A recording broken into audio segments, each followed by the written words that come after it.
Dear friends, आज के class में हम लोग पदेन रेफ की मात्रा से बनने वाले शब्दों को अभ्यास करना सीखेंगे।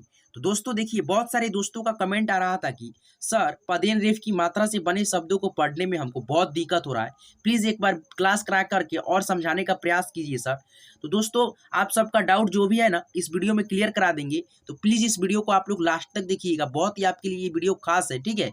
इससे बने शब्दों को आपको पढ़ने में बहुत दिक्कत हो रहा ना था, बहुत आपको दिक्कत हो रहा था, मतलब पदेन रेफ की मात्रा से बने शब्दों को पढ़ने में।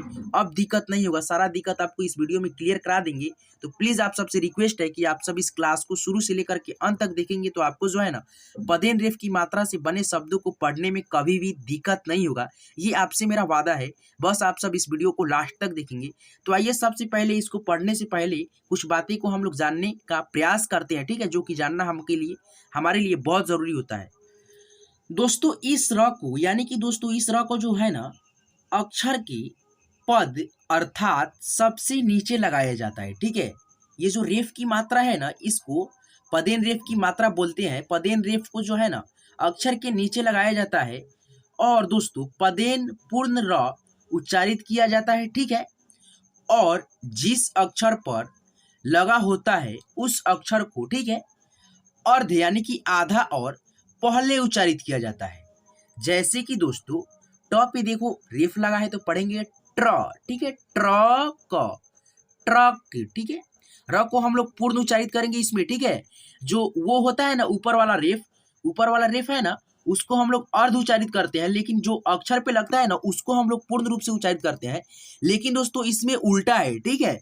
ये जो है ना रेफ की मात्रा, इसको जो है रेफ की मात्रा को हम लोग पूर्ण उच्चारित करेंगे, ठीक है। ये वाले और ये वाले तिरछा जो होता है ना रेफ की मात्रा, इसको हम लोग पूर्ण रूप से उच्चारित करेंगे। लेकिन जिस भी व्यंजन अक्षर पे लगे रहेगा ना, उस व्यंजन अक्षर को हम लोग अर्ध उच्चारित करेंगे, ठीक है। आप लोग यहाँ पे समझने का प्रयास करो यार, ठीक है। दोस्तों देखो, यहाँ पे ट पे लगा है रेफ की मात्रा, तो हम लोग र को उच्चारित पूर्ण करेंगे, यानी कि ट्रक। यहाँ पे जो लगा है ना रेफ की मात्रा, इस तरह से, ठीक है, इस तरह से लगा हुआ है, इसको हम लोग पूर्ण उच्चारित करेंगे र, ठीक है। ड्रामा। लेकिन दोस्तों, ड को हम लोग अर्ध उच्चारित करेंगे। जिस भी व्यंजन अक्षर पे लगे रहेगा ना, उस व्यंजन अक्षर का अर्ध उच्चारित करेंगे, और जो रेफ की मात्रा लगे रहेगा उसको हम लोग पूर्ण उच्चारित करेंगे, ठीक है। आपको यहाँ पे यही समझाने का प्रयास कर रहा हूँ। आइए अब इससे बने शब्दों को हम लोग अभ्यास करते हैं। यहाँ पे देखिएगा दोस्तों, ठीक है, उदाहरण के तौर पे, जैसे यहाँ पे देखिए त है, ठीक है, और श है, ठीक है, तलाबे स है।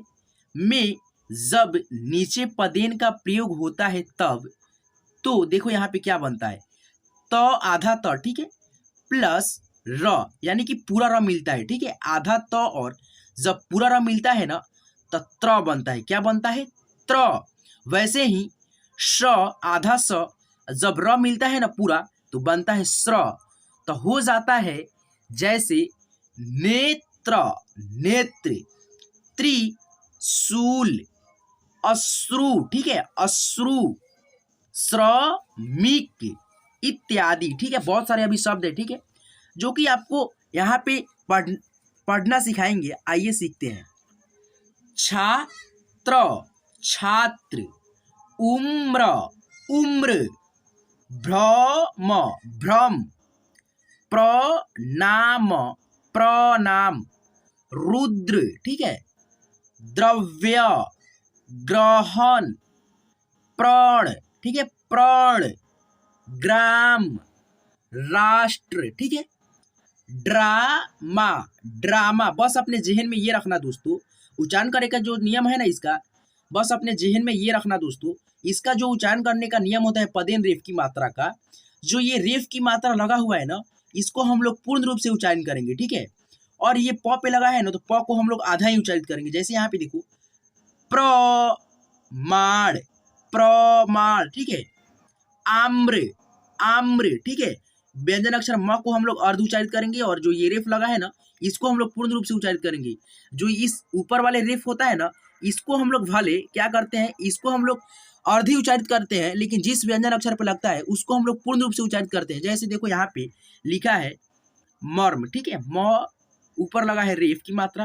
तो ये जो रेफ की मात्रा लगा हुआ है ना, तो इसको हम लोग क्या करेंगे कि अर्ध ही उच्चारित करेंगे, यानी कि आधा उच्चारित करेंगे। लेकिन ये म पे लगा है ना, तो इसको हम लोग पूर्ण रूप से उच्चारित करेंगे। यही आपको समझाने का यहाँ पे प्रयास कर रहा हूँ। इसमें जो होता है ना, सीधे इसका उल्टा होता है इसमें, ठीक है।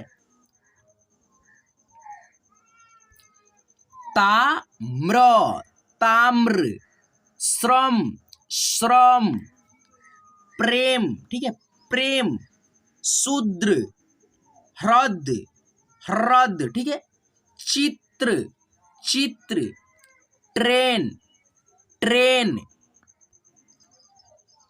प्रेत, प्रेत, क्रम, चंद्रमा, चंद्रमा, प्रातः, ठीक है, प्रातः, प्रिय, ट्रक, ट्रक, ठीक है।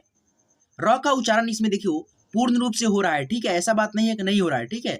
भ्रमण, ठीक है, भ्रमण, भ्रमर, ठीक है, भ्रमर, ड्राइवर, ड्राइवर, ट्रैक्टर, ट्रैक्टर, ठीक है। तो दोस्तों इस तरह से करके हम लोग, ठीक है, पदेन रेफ की मात्रा से बने शब्दों को आपको पढ़ना सिखा दिया। लेकिन दोस्तों आपको एक बार और समझाने का प्रयास करता हूं कि आपको समझ में आ जाए। देखो दोस्तों, यहाँ पे जो ये तीन तरह से रेफ की मात्रा होता है। एक तो होता है व्यंजन अक्षर के ऊपर लगता है ऐसे, ठीक है, ऐसे, तो इसको हम लोग आधारा पढ़ते हैं, ठीक है, आधारा हम लोग पढ़ेंगे, ठीक है। जिस व्यंजन अक्षर पे लगेगा, जैसे यहाँ पे देखो क है, ठीक है, और क है, और इस क पे लगेगा रेफ की मात्रा, यानी कि दोस्तों तो देखो यहाँ पे हम लोग पढ़ेंगे कर्क, ठीक है, इस र को हम लोग आधारा पढ़ेंगे कर्क, ठीक है। और इस जो व्यंजन अक्षर है ना, इसको हम लोग जिस व्यंजन अक्षर पे जैसे क पे लगा है इस पे, तो इसको हम लोग पूर्ण रूप से पढ़ेंगे कर्क, ठीक है, कर्क। इसको आधा पढ़ेंगे, जो रेफ की मात्रा लगा है ना, इसको हम लोग आधा पढ़ेंगे। लेकिन ये क पे लगा है ना, तो इसको हम लोग पूर्ण रूप से उच्चारित करेंगे और इसको रेफ को अर्ध उच्चारित करेंगे। वैसे ही दोस्तों यहाँ पे देखना, ये जो रेफ की मात्रा लगता है ना, ये रेफ की मात्रा और ये रेफ की मात्रा, तो जिस भी व्यंजन अक्षर पे लगता है ना, तो उस व्यंजन अक्षर को अर्ध उच्चारित करते हैं और ये इसको हम लोग पूर्ण रूप से उच्चारित करते हैं, ठीक है। यही समझाने का आपको प्रयास कर रहा था। तो चलिए आज के क्लास में बस इतना ही। अब दोस्तों फिर मिलेंगे अगले क्लास में एक अलग मजेदार वीडियो के साथ और एक अलग अंदाज में। तो चलिए आज के क्लास में बस इतना ही, फिर मिलेंगे अगले क्लास में एक अलग मजेदार वीडियो के साथ। जब तक के लिए धन्यवाद।